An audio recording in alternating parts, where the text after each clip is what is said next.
Hospital porters, pride and dignity, stop the New World Order. Welcome to Panwo TV, and I'd like to welcome you on this very wet and dismal morning. It's a Saturday and I'm in Bingham, Nottinghamshire. Give you a quick 360.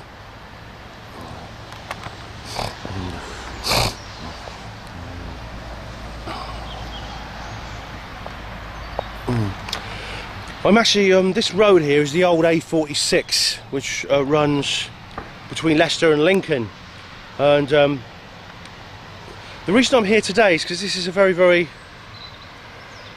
significant place, actually, although you wouldn't necessarily know it, because its significance is not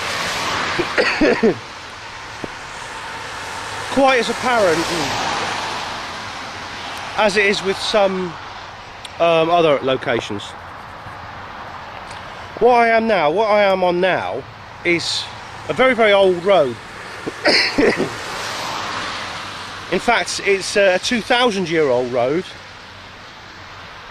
which was actually built by the Romans 2,000 years ago during the Roman occupation of Britain, and at the time it was called Fosse Way. Excuse me, got a bit of a cough. Fosse comes from the word fossa, which means a ditch in Latin. Now, as you can see, there does appear to be kind of like ditches and ramparts here. Like there's a berm there and there's a ditch. But this is a modern construction. This isn't the original Roman construction here at all. The reason there was a ditch here is because for several centuries this represented the border of the Roman Empire. And you can see how straight this road is. It goes, well, it's almost straight. It goes all the way up there, coming down here, and all the way. You can see where it goes up there in the distance. That's Fosse Way. That's the A46, the old A46. And you just see where we are there, because that road sign, Leicester, Newark, Nottingham, Bingham, which is where I am. Now, I say it's the old A46 because recently, in the last couple of years, the stretch of the A46 between Witherall and Newark has been developed, and you have here this dual carriageway now. See, you see those vehicles moving there. That is the new A46. Now, the reason I come here, because like I said, this we all know about Hadrian's Wall, this huge fortified wall that ran right across the border of Roman Britain and the independent northern areas of Britain. Now, that's a very significant. In fact, it was one of the wonders of the world at the time. But you see, the Romans didn't immediately conquer all of Britain in one go. It was actually a very difficult conquest for them. It took over a century, actually, and even then, they were still.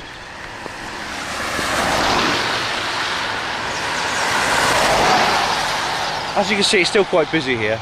There was still, pockets of resistance all the way through. I mean, Boudicca being the most famous one, but there were many others. Now,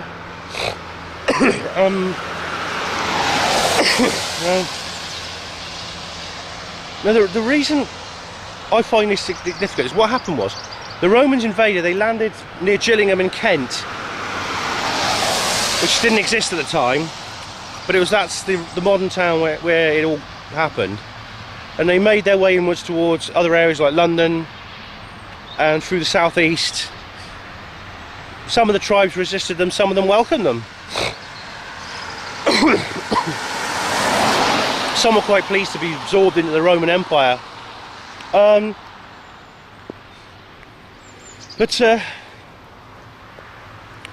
for several decades, actually, after the initial landing of the Roman troops, this Fosse Way, it's a long, straight Roman road. This area, it runs all the way, all together from Lincoln, all the way to Exeter on the south coast.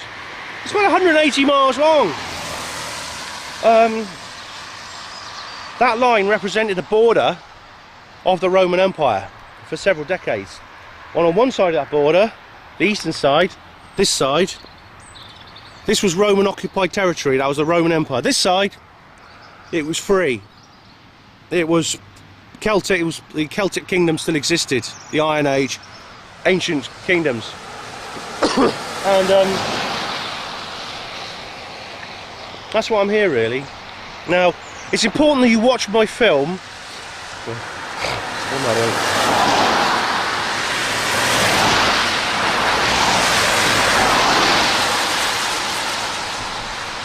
It's important that you watch my film Boudicca, My Queen.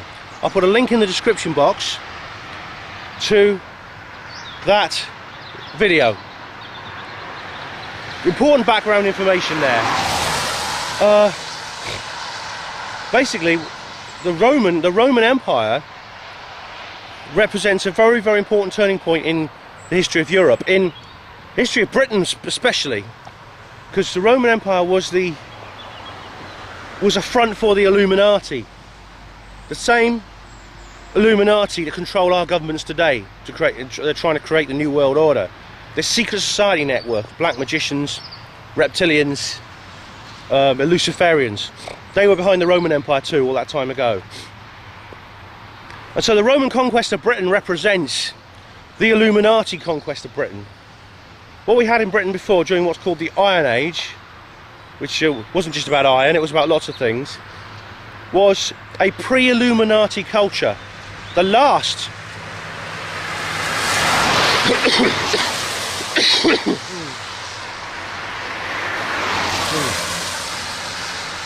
whenever the cars come past, I'll take the opportunity to cough, because I've got a bit of a cough at the moment. The last pre-Illuminati culture in Britain. So they were people who the Celtic culture really doesn't exist anymore. It was all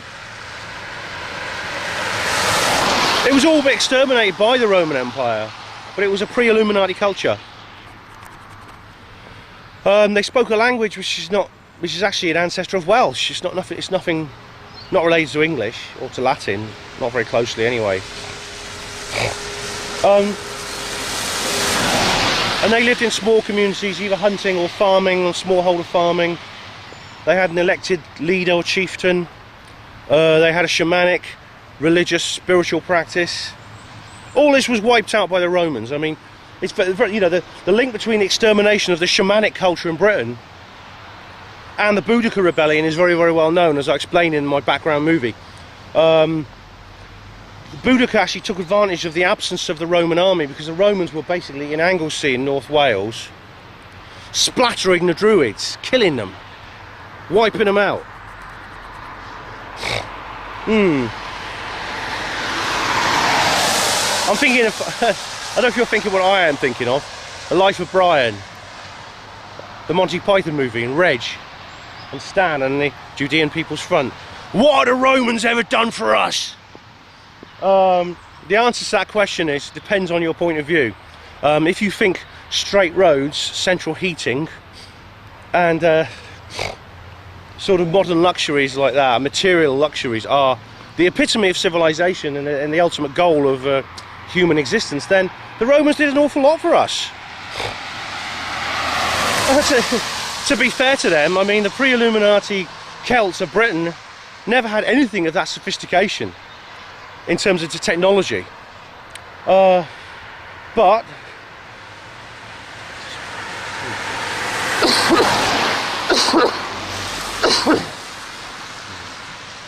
you know, the other things, you know, as it says in the film, the drains, it's safe to walk the streets, and the wine, of course.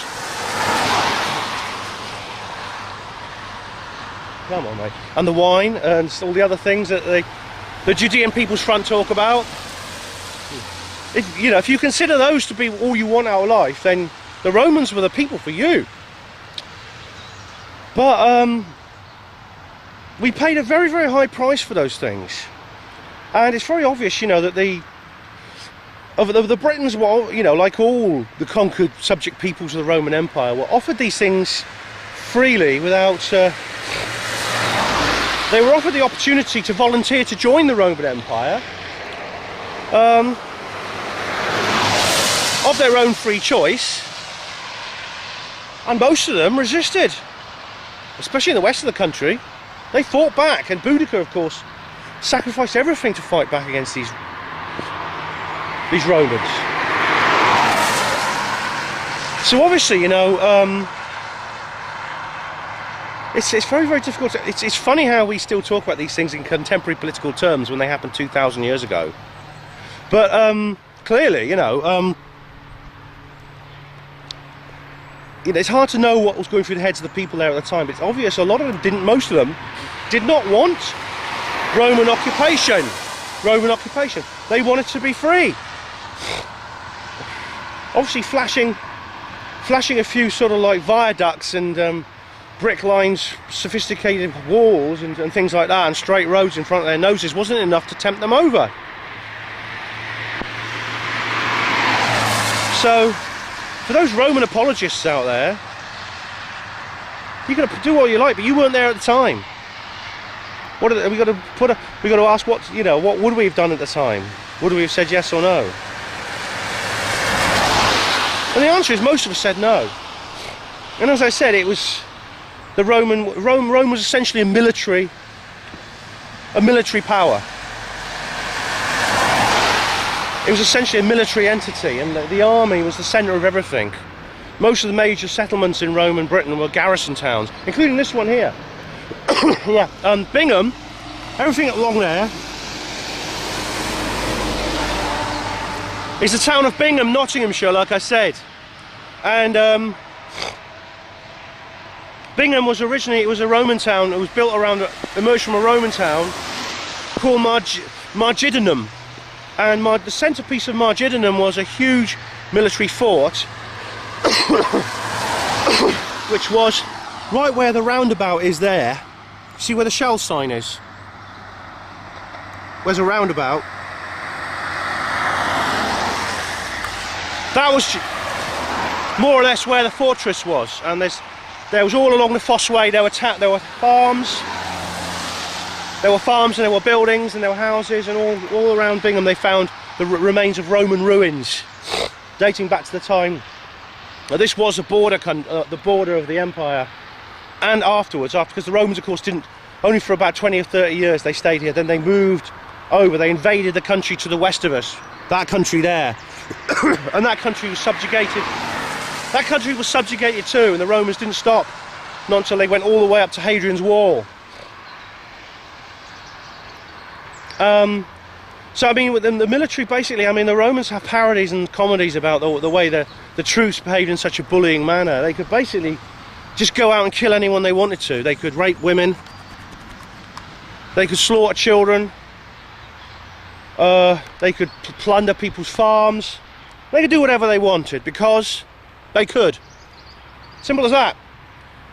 Because they had the weapons and the subject people didn't. It's that simple. It's a very simple equation, and that is classic Illuminati morality. In other words, a lack of it. You see the same thing in the world today. The subject people of the world today are simply subject people because they don't have the means to fight back.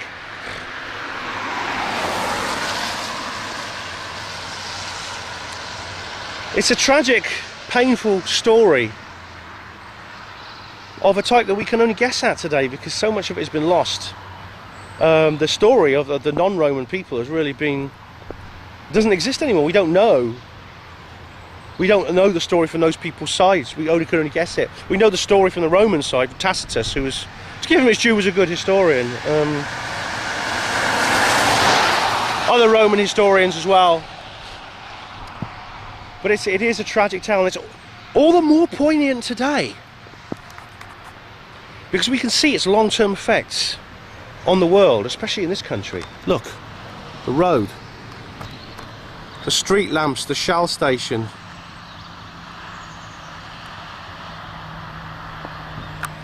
The legal and political system we have today. The trappings of Illuminati power.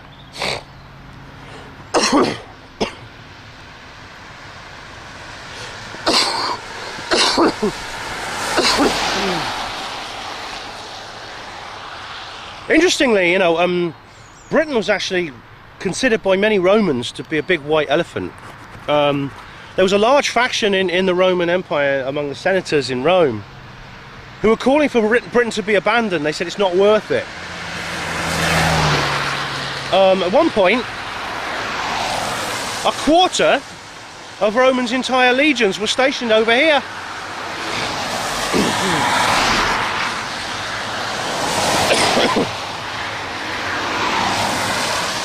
A whole quarter of the Roman army was here for this one province called Britannia, which was just one of 100 odd provinces in the empire.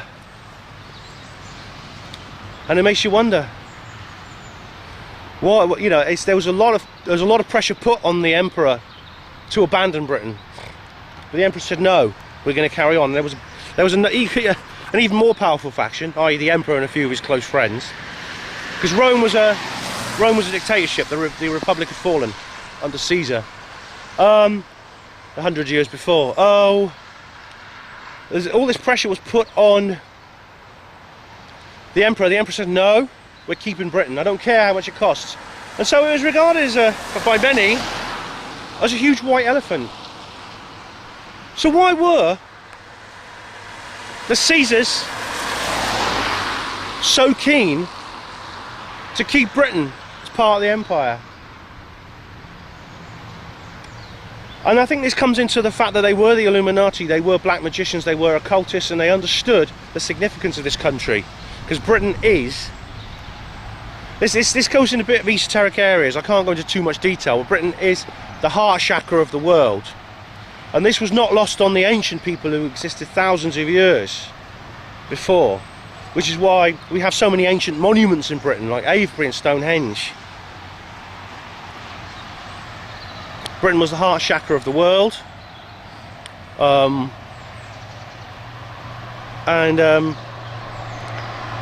think the Romans knew this. It was very important for them to hold on to gain access to Britain, because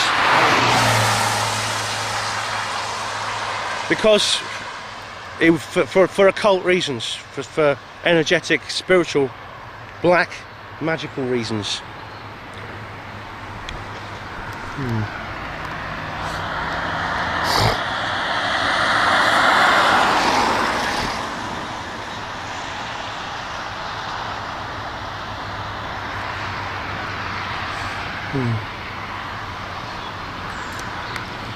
So this road, the Fosse Way, the A46, is a border.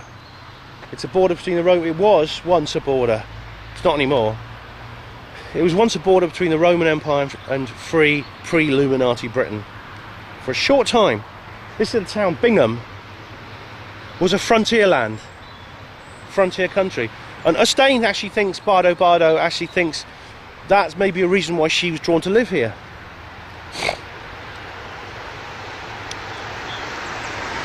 It was a border. When I say border, you're probably thinking of something like the border between Germany and France, or something like that. Or the border between the United States and Mexico. No. This was a border unlike any that exist in the modern world. There are no real borders. This was a real border between two real opposites, real different human societies in every way, from the spiritual level, on the physical level, on the economic level, in every way. There are no borders like that in the world today. The borders we have in the world today are simply artificial constructs, little lines demarcating different areas of Illuminati occupied land. The Illuminati have physically taken over the whole world now. The only conquest that remains to be done is the conquest of our hearts and minds. And this is where I think they're coming a cropper, so I feel optimistic. I'm going to end this film now by stepping across Fosse Way as a symbolic gesture and homage to my ancestors who fought against Roman occupation, therefore Illuminati occupation of this island of Great Britain. Whether or not they knew it or not, whether or not they knew about the Illuminati. Did Boudicca know about the Illuminati? Did Caractacus? I don't know.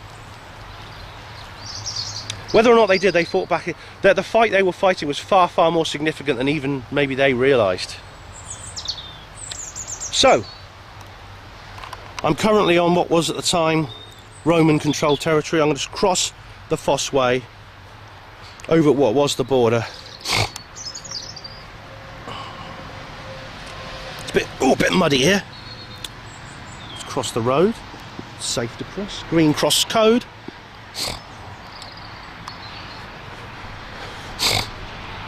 There's a little footpath here leading to. There we are. There's Fosse Way there.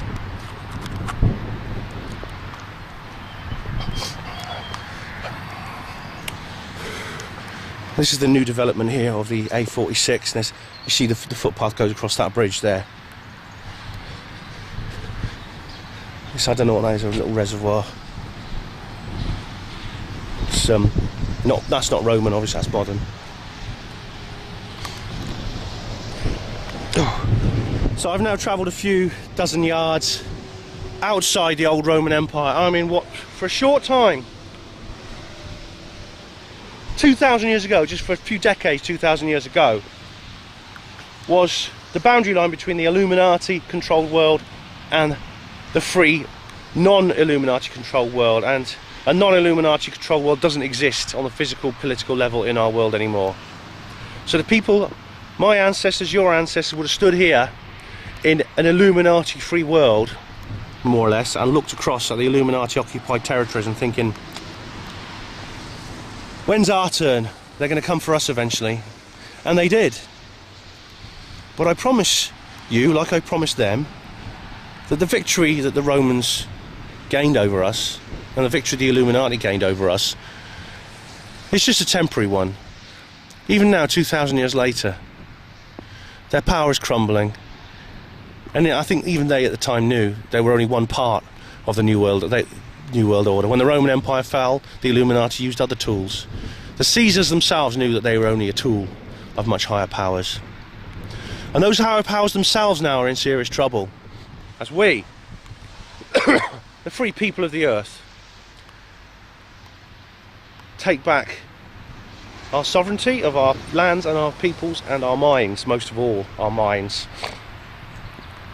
from this oppressive force. Finally, as that song goes by Tracy Chapman, the tables are starting to turn. We're talking about a revolution, not a false engineered one like the ones in France and Russia and America.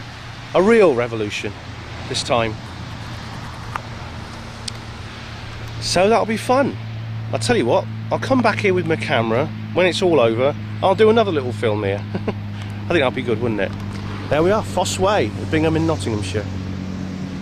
Thank you for watching Panwo TV. Hospital Porters, Pride and Dignity, stop the New World Order.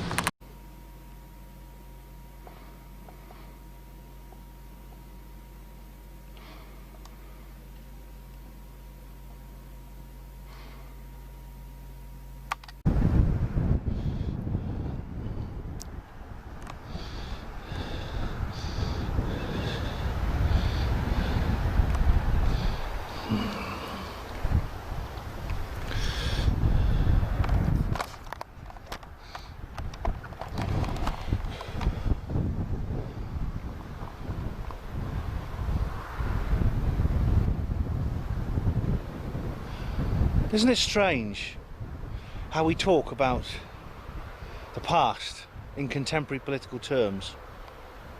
We talk about it as if it's happening now. And no one's more guilty of that than me, as you know.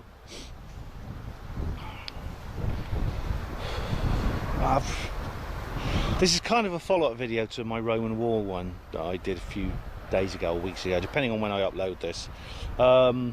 It's also a follow-up to my video walking on the edge of the world. There'll be a link in the description box, and if you haven't seen that video, please do go and watch it, because you won't really understand this one unless you've seen that one. I've returned to the edge of the world, you see. I've returned to have another contemplation session about the issues raised in that and in the Roman wall video and in several other videos I've made, like the Boudicca statue and Boudicca my queen. It's what I've done is I've moved a short where I am now.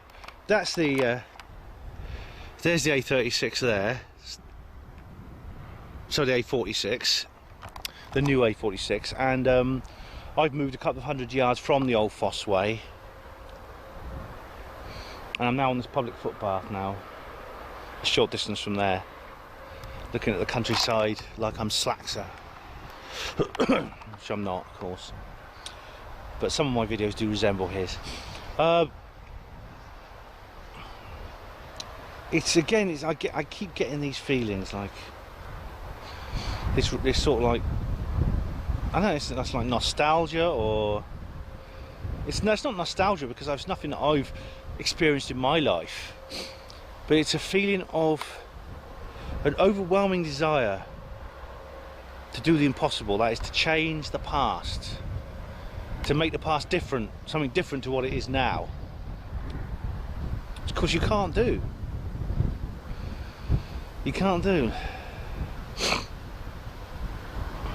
The past is set in stone, it can't be changed. You can't go back in history, you can only go forwards. But as Michael Wood said in his Legacy documentary, you know, when he was talking about the conquest of the Americas, and he was saying you can't avoid that sense of regret, that sense of longing to alter the unalterable. Now's a test to see if this windbreak works. As I've come a few hundred yards from the old Fosse Way, I'm now beyond what for about 20 or 30 years was the border of the Roman Empire. 2,000 odd years ago, almost 2,000 years ago, that road there, or not that particular one, that's the new A46, the one beyond it, marks the route of the Fosse Way, and that was the border of Britannia, the conquered territory of Britain, for a number of decades. The Romans' conquest of Britain was slow and painful, both for both sides. But the Romans put so much effort into it, an enormous amount of effort. For some reason, perhaps one best only known to them, conquering Britain was enormously important to them. I don't think did they ever put this much effort into acquiring a new territory as they did into acquiring Britain. The conquest of Britain actually began 100 years earlier than the actual invasion. It was Julius Caesar landed in 56 BC. He tried to arrive in 55 BC. He was driven back by the warriors. The brave British troops put on a fight. Well, they weren't troops, they were warriors. There's a difference between warrior and soldier, which I'll go into later on. He tried again the following year, 54 BC, and he succeeded in landing, and with an expeditionary force, constantly battled along the way. He didn't gain any territory, he didn't gain anything for the empire, but he set up a treaty. He left, but he took with him some of the princes of the tribes to be educated in Rome at a proper Roman school, and he set up trade agreements and things like that, and some of the tribes actually went along with it. They really sort of like bought into it, and they were quite pleased. Others resisted. But, you know, there were Roman style towns built in Britain. In Hampshire, for instance, they found one in Hampshire, which date back about 50 years before the actual conquest, which took place in 40 AD.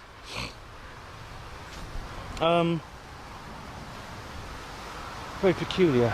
I won't collect too close to the road because it's too noisy, but I want to show you the road at the end of this film. The actual, you know, Boudicca as a young girl, whatever her real name was, in Amanda Scott's novels, her name is Reupload, which is a Celtic name, which is actually related to the name Bridget. She would have grown up hearing these stories, and then grown up in a world which is already parts of the country where semi-Romanised by consent. She would have grown up hearing about her fathers and grandfathers had fought Caesar. Now, when the actual invasion took place in AD 40, there was some of the tribes immediately took the Roman side.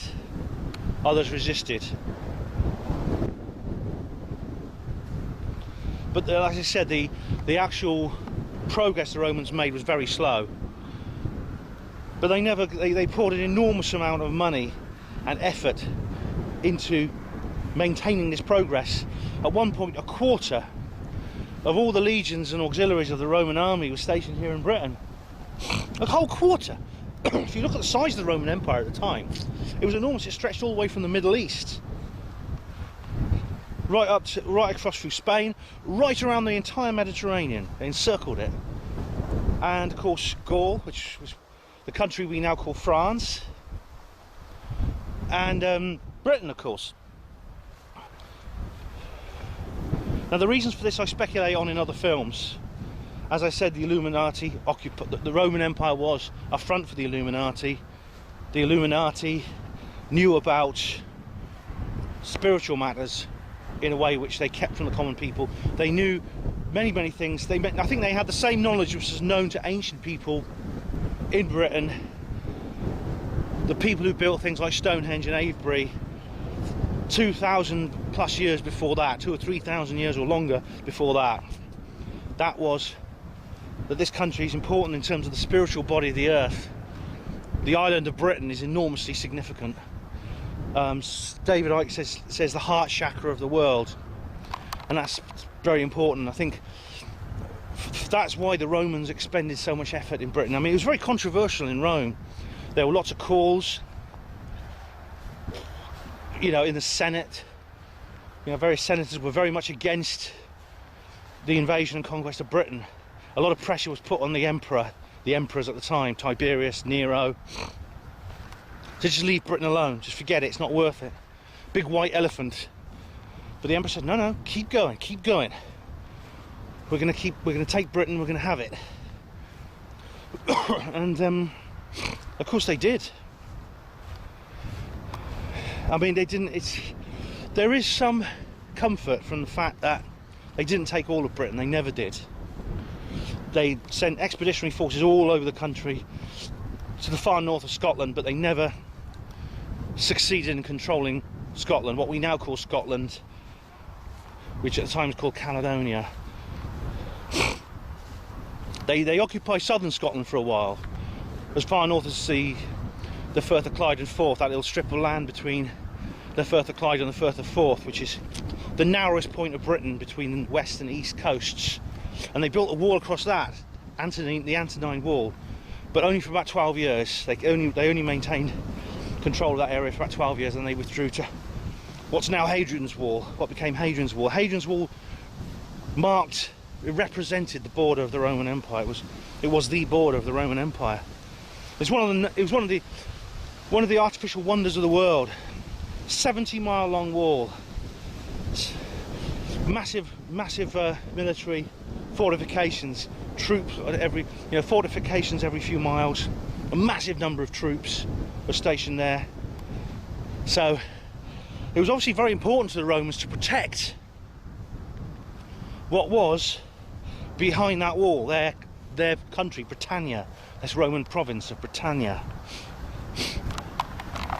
Come a bit further now into the old free world, the pre-Illuminati world.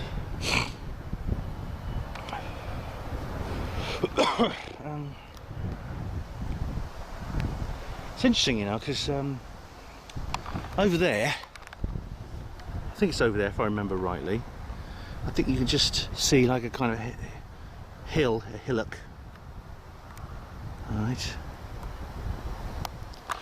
That was a Celtic hill fort, and it was constructed many centuries before the Roman conquest.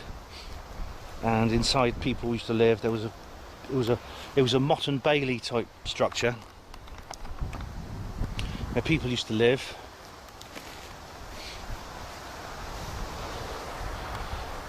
And of course, it was surrounded by fortified walls made of wooden walls. And the reason it had to be fortified was they were worried about attack. Yes, attack. Not from the Romans, of course, because the Romans weren't anywhere near Britain at that time. They were concerned about attack from other Celtic tribes. Now, there's an important issue here I want to bring up in these terms, and in this, I think this raises an important issue which needs to be cleared up. Now, a lot of people have a slightly sort of what's the word?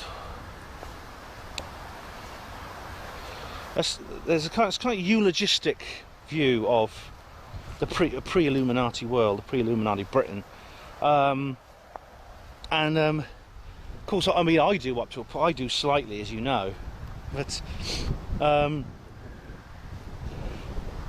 people say, well, the people lived in a state of, it was like the Garden of Eden. Everyone lived in peace, and they used to hold their hands out, and birds used to land on their arm and pick grains from the, you know, it was rather like kind of Adam and Eve type picture. That's not true.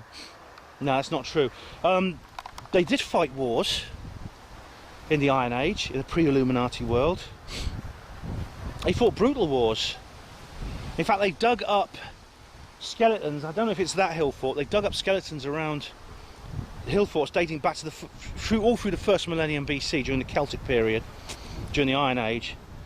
Hundreds of thousands of bones, skeletons, intact skeletons, people who've had blunt instruments on their head that killed them, sword cuts. One guy was decapitated in a single blow from an axe. They can tell because one of the vertebrae in his neck is completely crushed and split by a single blow. People with arrowheads skeletons with arrowheads embedded in them, things like that. So it's an important thing to realise, okay? The absence of the Illuminati does not equal utopia, all right? And there's people were not angels in the pre-Illuminati world, and it's possible they will not be angels in the post-Illuminati world. I think we have the potential to be angels, but it's an ideal that's, I think, is not necessarily one we will achieve. It's a very, very difficult thing to achieve. And on one philosophical, I mean, it's a big subject, but on one philosophical level, is it even desirable? That's a big philosophical argument, which I think is probably subject for another film. But I mean, I don't think it's my aim in Hospital Porters Against the New World Order to create utopia on Earth. I mean, that'd be nice, but it's not essential. My aim, my goal, what I make these videos for, is to end Illuminati rule, to end and bring in the post-Illuminati period after as I've said, it won't be easy. I mean, there'll be a transitional period once the Illuminati are gone, and I've explained about this before, and then the post-Illuminati world will take shape. The form it will take will be it will be a vast improvement than what we have today for everybody. It will be better beyond recognition. It's almost impossible to comprehend what it would be like. Things I discuss in other videos in various ways, but there's no guarantee it'll be a utopia. And the pre-Illuminati world here was not a utopia. When they ran short of food, they started fighting each other. They fought wars. They fashioned deadly weapons out of iron. There's even talking of adding charcoal to the brew when they were making the iron, which of course is steel. And many apologists for the Roman Empire, people like Adam Hart Davis and these others. Now this is strange, right? Because again, we're talking about something that happened so long ago. We talk about it in as a contemporary political issue. There's this thing called Britain AD, which is a brilliant documentary by a guy who's totally against the Roman Empire. And he has a debate with one of his friends who's and his sparring partner, as he calls it. And they debate the goods and bads of the Roman the Roman factor in Britain, the Roman thing. And you know, and they go from various issues. Adam Hart Davis is like, oh god, that guy gets on my nerves. That what the Romans did for us. He dances around like some sort of demented puppet, which maybe he is. He's married to Susan Blackmore as well, who's a arch skeptic. MBA gold, MBA, MBA, MBA. Yeah. So a lot of the apologists for the Roman Empire, like those characters, will say things like, well, sure the Romans were brutal, sure they fought wars, they had swords, they killed people, but we in ancient Britain, you know, we in Britain before then, the Iron Age, we did exactly the same thing. So the Romans were no worse than we were before.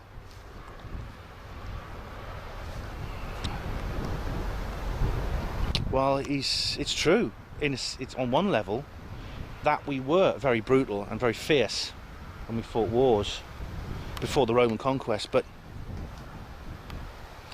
there's a very, very important fact that these people need to take into account of when they say things like that, which they don't always, and that is that I just described the battlegrounds that were unearthed, these Iron Age battlegrounds from the first millennium BC, with all the skeletons that died of sword cuts, decapitation, blows to the head, obviously inflicted during a battle.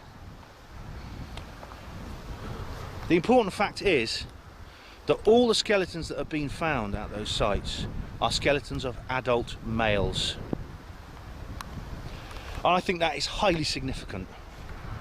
To me, it speaks volumes. It says more about the society, the difference between Roman society and pre-Roman society than a library full of books.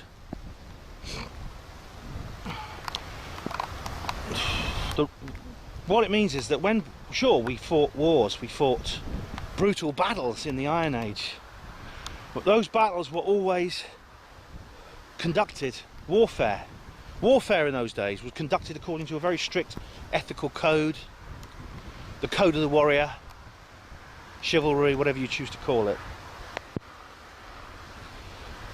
And you know that because the only people killed in war were adult males, which means they were all warriors. They would fight each other, they would fight each other hell bent for leather. They'd fight each other to hell, but they wouldn't harm civilians. Now Romans, these wonderful Romans, Adam Hart Davis thinks, look what they did for us. Yeah, well, let's look at what they did for us, shall we? They've unearthed this oh, it's raining. They unearthed one of these hill forts which had been attacked by the Roman legions, and it told a very, very different story. People with it wasn't just adult males that were dead, women, children.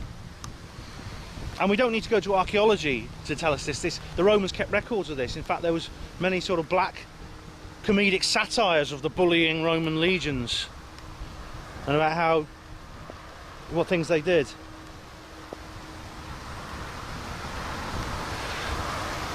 I don't think there's anywhere I can get out the rain.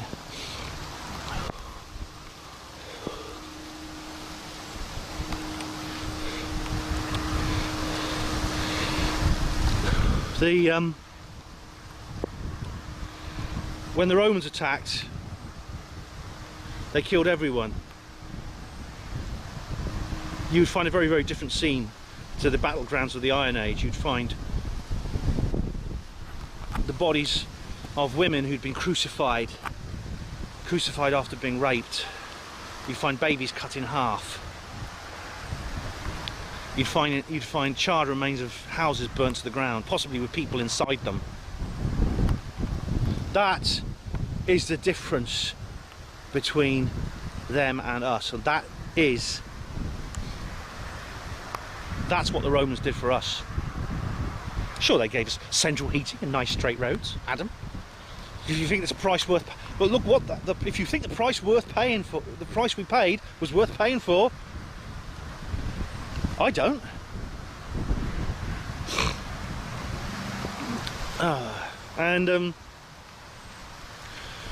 course, as I said, there's records of the Romans doing this, and they did it. They just did it because, for what reason? Why do they do it, you might think? Because they could. They had big weapons, their enemy didn't, or they had very inferior weapons.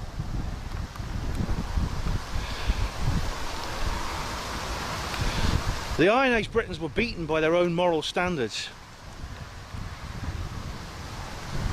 because they wouldn't do what the Romans did.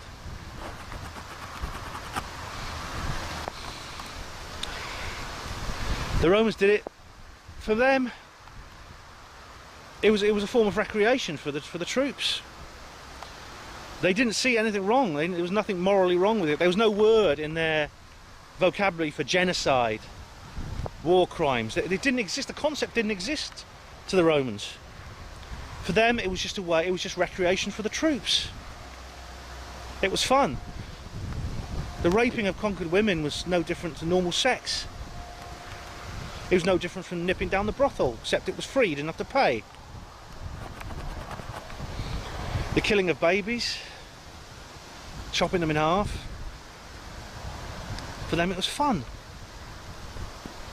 It was fun because they did it because they could, because they had weapons. They could.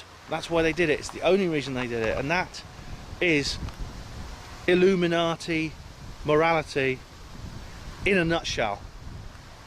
They could. Social Darwinism, social realism, whatever you choose to call it.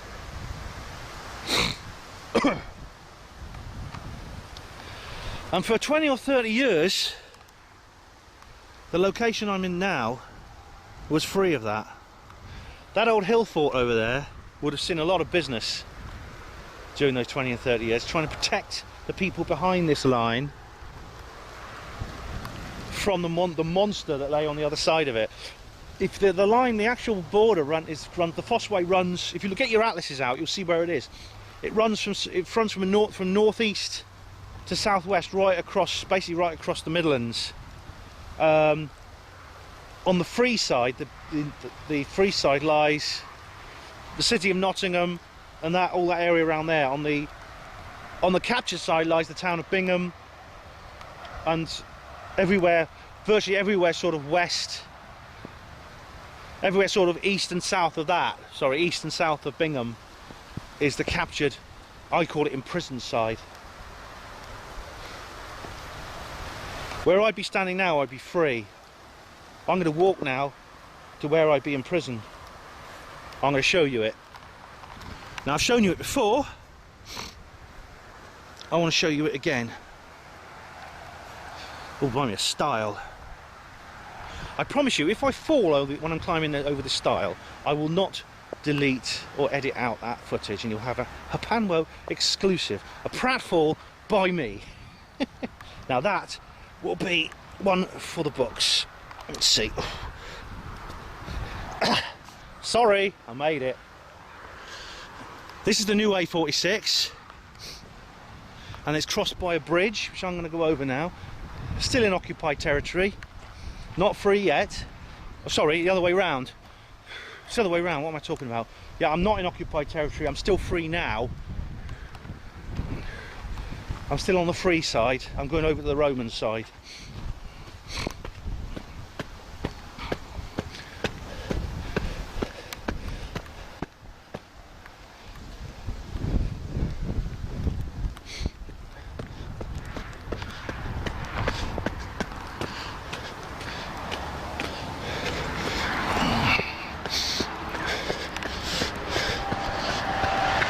And there's the new A46. Now, if you look over there, this little valley this is the Fosse Way, that over there, that petrol station, and the roundabout beside it is roughly the location of the old fort, the Roman fortress. Just going to cross over this bridge over the new A46. Hope my camera doesn't pack up from the rain. Oh, it's windy. This is a good test of whether the windbreak works or not. In fact, I think I made this movie just in time. Oh. It's the new A46 there. Excuse me.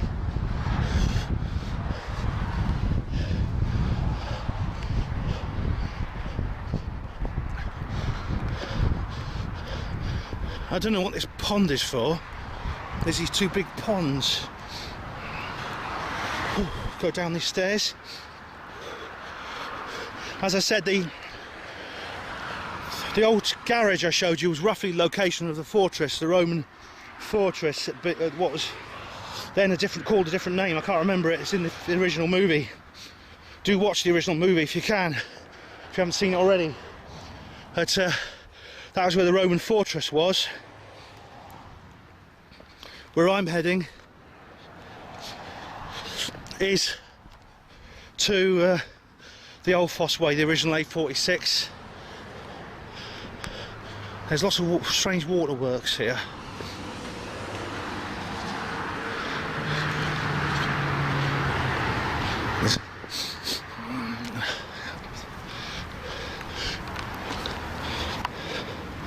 Right. The Fosse Way, in Roman times, you would be approaching the Fosse Way. Where I'm looking now, there would be a big ditch, possibly with fortifications. Nothing as elaborate as Hadrian's Wall, but there would be some kind of fortification, probably some troops on patrol, some sentries. They probably asked me what I was doing in Latin. I'd say, fuck you, you Illuminati, you complicit Illuminati puppet. I'm going over into your empire, I would say. I probably wouldn't. If I did that, I'd get a gladius through my breastbone. So I probably wouldn't say that. I'd probably make up something. I'd be a spy. Yeah, a spy. Spying for Free Britannia. Free Britain. Not Britannia. This is the Fosse Way. The old A46. This is the border of Roman Britain for 20 or 30 years, which of course was not the border for long. I'm crossing it now. I'm now entering the Roman Empire.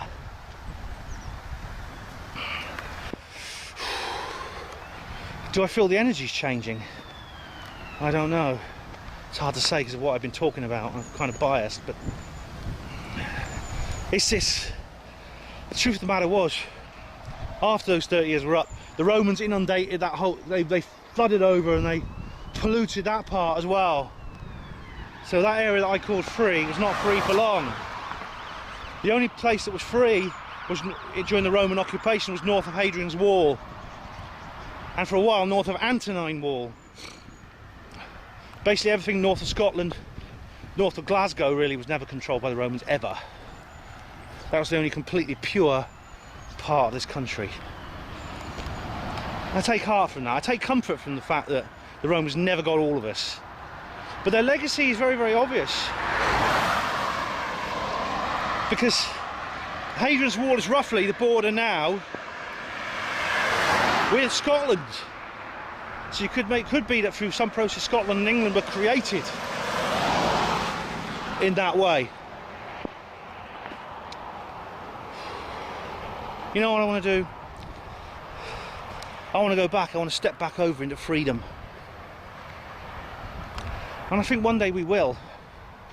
But when we do, we're going to take the rest of the world with us. There's not going to be any borders with the Illuminati on one side and post-Illuminati world on the other.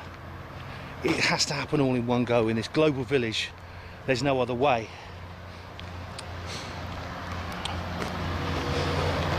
Well, I'm not sure exactly how to end this with some flourish, so I'll just say thanks for watching. Hospital Porters, Pride and Dignity, stop the New World Order.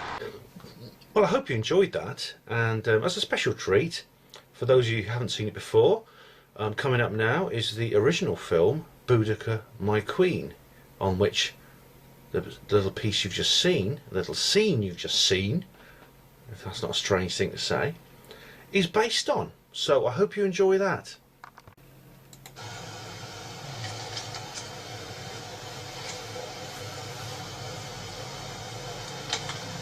Hospital Porters, Pride and Dignity, stop the New World Order. Welcome to Panwo TV.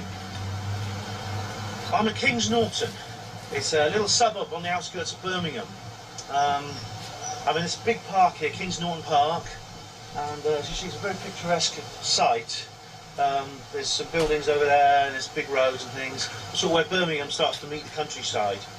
The reason I'm here is because I wanted to tell you about what happened here on this spot 2,000 years ago. What happened here was one of the most brutal battles in British history, in fact certainly the most in English history.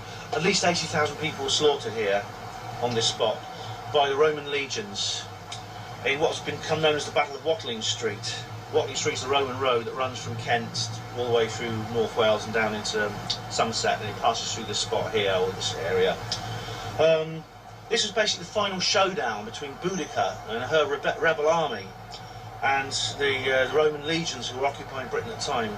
Britain had just been conquered by Rome. It's an extremely poignant and tragic story. Very, very emotive, no matter whose side you're on. Most people, I think, would be on the Roman side, because historians nowadays tend to eulogise the Roman era, as you'll see when you watch my my Roman Bath film, which I took in Bath. You get Adam Hart Davis, you know, going like this, raving on about all the straight roads and the big buildings and the hot baths and all these other things that Romans did for us, you know. Well, let's see, there's another side to the story which very, very often historians don't really recognise, and usually it's historical fiction writers who tend to be more in tune with the other side of the story and tend to support the other side more. And I'm more on their side than on the Roman side. One of the finest of these is Amanda Scott, who wrote the series of novels called the Boudicca Quartet, which I'll put links up to my own article on the blog in the description box of this video. It gives you all the background. As you see, it's a kind of it is a kind of valley. As soon as I got off the train, I noticed that it was this kind of valley. You know, a very sort of shallow, broad valley, which Tacitus describes in his history, the only actually written record of the Boudicca rebellion we know of, and no doubt it's full of Roman spin. As you see, what happened was the Romans, there were only 22,000 Romans left, the 16th and 20th legions. All the others have been wiped out by Boudicca's army. Boudicca's army consisted of over 250,000 people, of just ordinary people who'd taken up arms to free themselves from this tyranny, which is what it was. Sorry, what did the Romans do for us? Tyranny. And what happened was they must have been so confident of victory. This was virtually a mopping up exercise as they saw it. What happened was the 16th and 20th legions set up defensive positions in this valley. There's thick forest all around, so no one could come in and out from behind. And the Britons attacked from the open end of the valley, and they put a whole line of ox carts blocking up the front of the valley so that the Romans couldn't get out, and then they went in to finish off the Romans. You know, like I said, there were 250,000 of these guys. It must have seemed like a foregone conclusion to them. This was their mistake. This was Boudicca's big error. She should not have tried to engage the Romans in open infantry battle, because they are so much better at it than anyone else. What she should have done, she should have laid siege to this area. She could have done. She had enough people to lay siege to the area. And these were people who were desperate for freedom. They didn't have much in the way of weapons. I mean, because the warriors had been disarmed. The Romans had confiscated everyone's weapons and destroyed them. They fashioned sort of makeshift weapons out of old bits of iron and steel and wood. And they came at these guys. They came charging up this valley to where the Romans were in their defensive position. But then the Romans turned on them, and unfortunately the hunter became the hunted. They formed into a wedge formation, started marching forward, and as I said, they got this armour, they got this steel. You know, they're pretty much unbeatable. And the Britons were, you know, they turned and tried to run away, but they were caught in their own trap. 80,000 they reckon were killed. The rest managed to get away, but the rebellion was crushed. And Roman rule was never seriously challenged in Britain again for the rest of the empire until the 5th century, when it ended. It's an incredible moment, and it's an incredible place which is so charged with destiny, because this is one of the pivotal moments in history. If Boudicca had won, the whole history of the world would have been different. I mean, you can just imagine, it'd be like, it was, the Celtic warrior culture would have survived, which means that the Anglo-Saxon migration would probably not have happened. England as we know it would not exist. You know, and of course the Romans would probably never have tried to reconquer this island again, which would have had enormous consequences for the New World Order agenda, which I'll explain shortly. It was always a big mystery where this spot actually was, the site of the Battle of Watling Street. It was only a couple of years ago that the mystery was actually solved when some builders who were putting up a McDonald's in the hills just above there came across some remains, and some archaeologists moved into this area. They did some surveys with ground penetrating radar, and they found the remains of bodies and things. I mean, it looks like this is the spot, so the mystery has been solved, and it's in the right place actually, because it's about halfway between London and Anglesey, because that's where the two legions were actually in Anglesey massacring the Druids. Don't get me started on that, please. I'll go on for hours about that. What they did was they about turns and they came back to deal with Boudicca, and they met about halfway, which was here on Watling Street. So that makes sense. I mean, really, it was an earth-transforming moment. It would have been earth-transforming if Boudicca had won. Now, the reason is to do with the New World Order, and I'll describe that in part 2 of this film.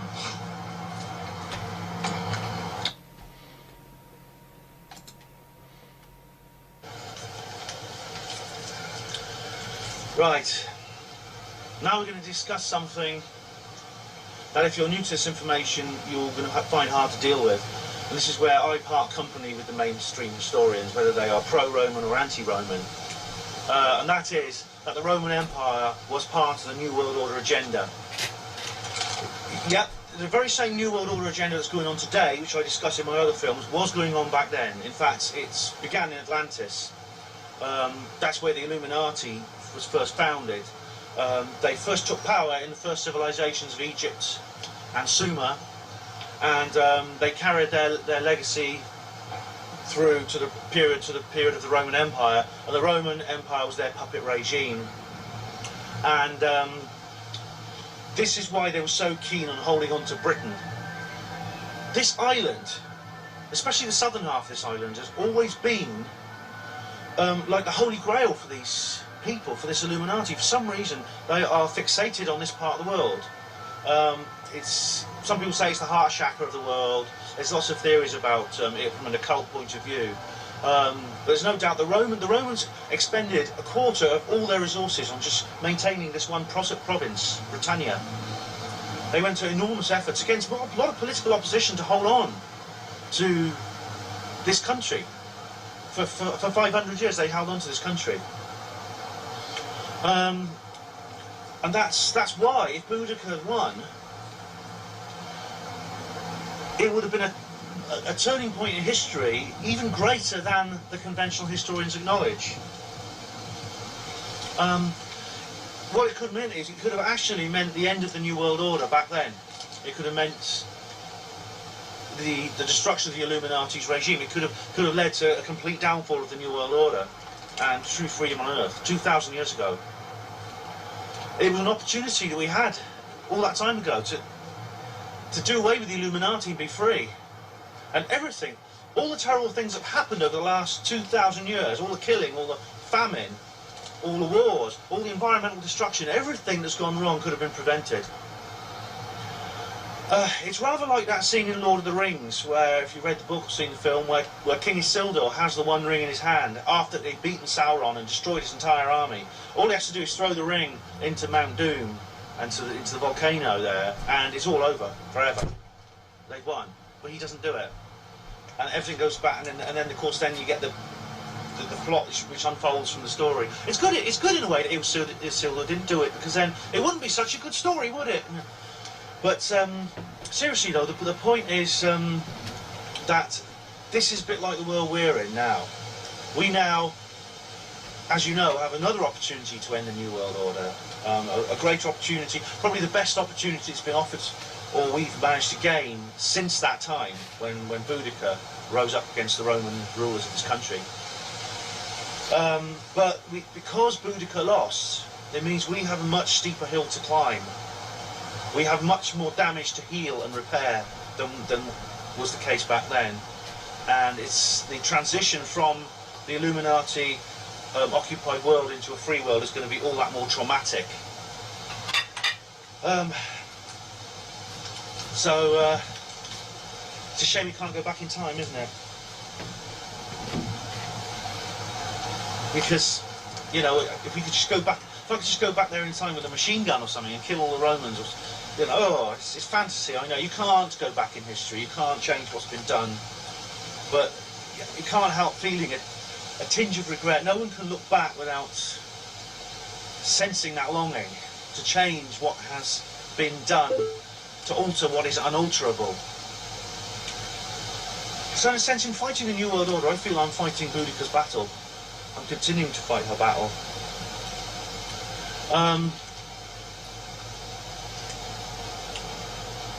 Another of the great mysteries of the Boudicca story is what happened to her. After the defeat of the British Army by the Romans in AD 61 and the end of the rebellion, Tacitus doesn't really say what happens after that, really, except that he hears rumours that Boudicca poisoned herself. She committed suicide from shame, rather like Hitler did in his bunker. This sort of, again, there's political spin here, and Amanda Scott actually points that out in her books.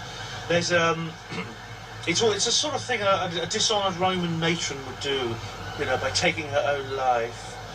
It's a kind of weakness, a coward's way out, you know. Well, that, like I say, I agree with Amanda Scott on this. That's bollocks. It's all Roman spin. That's not what happened. I know where Boudicca died, and I know where she's buried. Okay? She died right here on this battlefield with her people. And she's probably lying here today still. They wouldn't, you know, in the rout after this rebellion, when all the rebels were on the run and hiding, there'd have been no time to give her a proper funeral as befits a queen.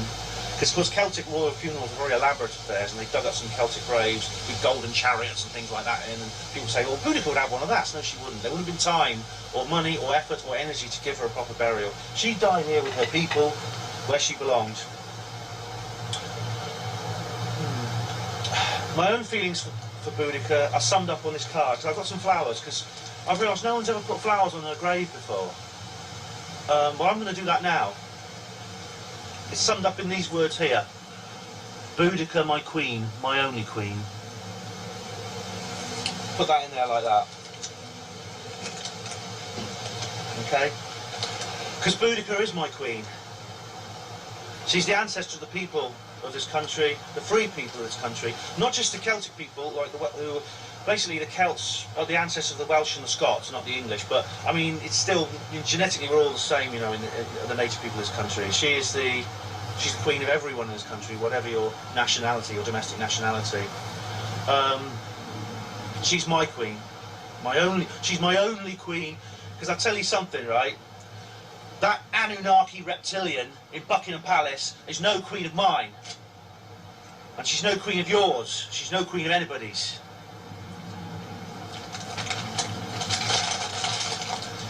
So this is for you, Boudicca, my queen, my only queen.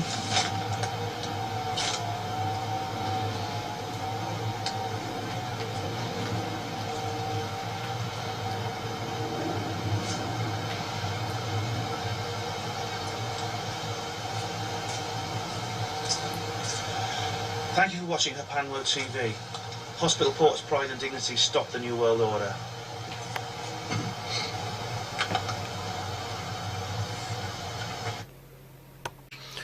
And now, as another special bonus feature, I'm going to show you the Roman baths video I made. Not the original one which I shot on my mobile phone, but the updated one which I shot at the ASAP Seriously Strange conference. I hope you like it. Okay. Hospital Porters, Pride and Dignity, stop the New World Order. Welcome to Herpanwo TV. Well, I've come back to a place that I visited the last time I came to Bath last year, the Roman baths. And I don't know if you've seen my Herpanwo TV film, The Roman Baths. I'll put it in the description box. We're on the public street now, but if you come up here this way, come here, Richard, I'll show you. Richard's being my cameraman at the moment. You look through the window there and see what the fountain is. Oh yeah. Beyond that window there is the actual baths. This is as close as we can get to them on the public street, unfortunately. Because it's 8:20 at night. That's a good reason, yeah. But I mean, it's something that has made me think. It's something that's caused me to think, and I wish I had my proper camera today so I could show you the inside of the bath properly with the Sony, you know. This is a very, very ancient city, and I've often said that it's got a lovely atmosphere. But I want you to just picture what it used to look like.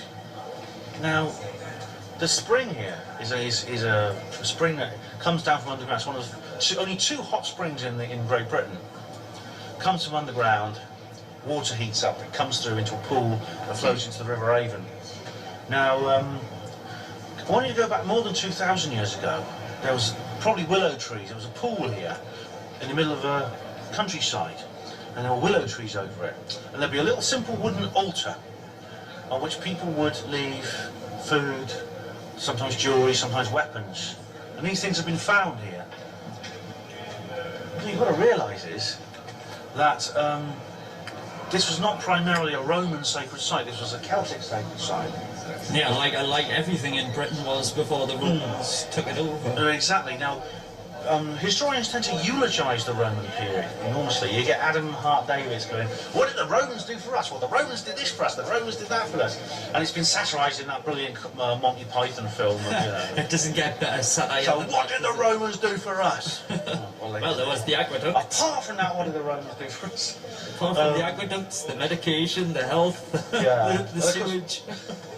That's actually true. I mean, it's true. But the thing is, these things we could have had these things without Roman occupation. There's plenty of ways you can get these things without Roman occupation.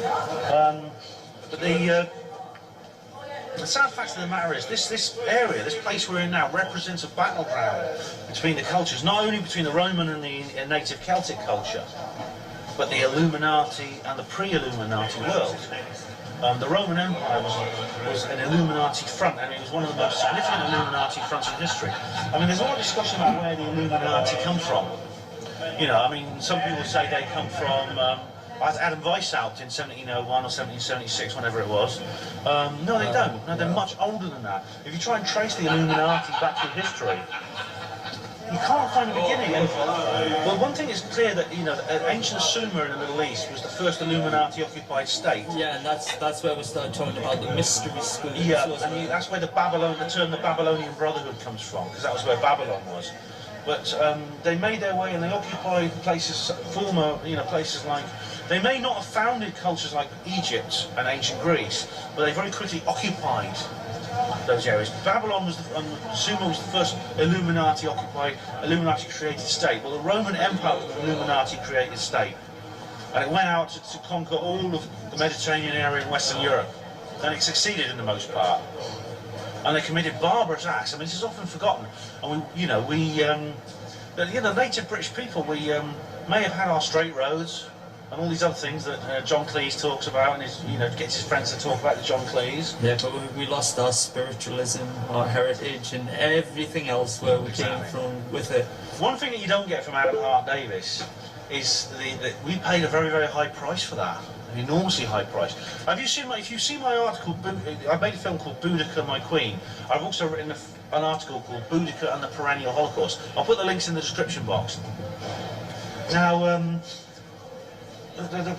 what I'm saying is that the price we paid was enormous. It was the destruction of the last, well, not exactly last, because there's Scotland as well, which fell later on. Scotland actually fell to the church just a few hundred years later, St. Columba. So, but anyway, I'm saying this is the last destruction of the last of the original British pre-Illuminati culture was destroyed, and this bath represents that destruction, because the sacred pool to the Celtic goddess was replaced with these. They're magnificent, for technically brilliant structures. these huge barrel vaulted ceilings. Yeah, well, when you talk about Greek and Roman baths, I remember going to Cyprus on a field trip with the university, and we went to the baths of Aphrodite in Cyprus. Yeah. And I've got to admit, it was the biggest letdown ever. Yeah. It was just a puddle. Yeah. Well, that's it. I mean, there's very little left of this now. Just this stuff underneath, and it's magnificent. It's fascinating, but it was designed to shock and awe the natives. There's no doubt about that. You know, you see, people who only lived in round houses made of wood. Suddenly, there was these huge 80-foot high walls and barrel vaulted ceilings. There was the hypercaust over there, and there was the big pool, which is as large as a modern swimming pool. And there was the smaller pools. There was the cold plunge.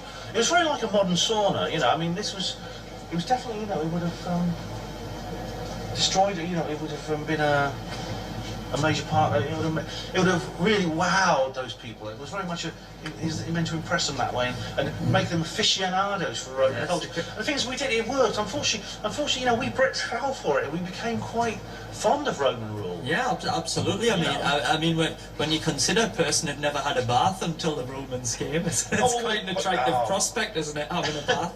A bath like this, but we did have baths. We washed in natural springs. Yeah, of course, absolutely. it was cold. It was as cold as ice, but cold baths. We Brits are tough, But no, the Romans. When the Roman Empire fell, of course, it created that power vacuum which allowed in the Anglo-Saxons. But now this is interesting because the Anglo-Saxons, I believe, were pre-Illuminati. So we had a regression, but before the church got involved, and we had the church. Now, this is an interesting thing. The fall of the Roman Empire led to the rise of the Holy Roman Empire and the church and Christianity. Christianity spread across Europe and many other places as well. Now, in that coincidence, it's like one empire falls and another begins. And the thing is, the church managed to achieve things that the Roman Empire never did, including the conquest of Scotland and Ireland and many other parts of Europe that the Roman Empire couldn't do by force. They failed by force. And so what I'm saying is we're looking at an underlying strategy here. It just seems so coincidental. These various empires seem to have the same goal and the same ideas, and they bring in the same kind of culture. And this is what I mean by the New World Order. I mean, the concept of the New World Order is not a new one. The concept of the New World Order is thousands of years old. Yeah, so in fact it could be the new world order. Yeah, I mean, they've been planning it since Atlantis. So we're talking over 10,000 years. Absolutely, and when we go back to what Michael Tarian was saying earlier on about the Earth being in quarantine, and this is where the idea of the fallen ones come from, and the Watchers, and them being the bloodline of, if I can quote Ian O'Crane, those who believe themselves to be rulers of planetary fiefdom. Yeah. Oh, he's shortened it a bit. He's called it those who believe themselves to be rulers. It used to be those who believe themselves to be rightful rulers of this planetary fiefdom. He shortened it to the planet. Can we go around here a minute and see if we can see more from the other side? We're basically circling this whole round site. There's some other structures underground that have yet to be excavated. Of course, there's the cathedral. Now that's interesting. See, this is very symbolic, right? What we have here is we have the Roman Empire in there, and we have the remnants, which still exist today, of the Holy Roman Empire. The Holy Roman Bath Empire, Cathedral. We have Bath Cathedral. And where's her staying? Where's she gone? Pass. I did see her floating about down there. There she is. Yeah, okay. Let's go around here a minute. I don't know. Does she know where we're going?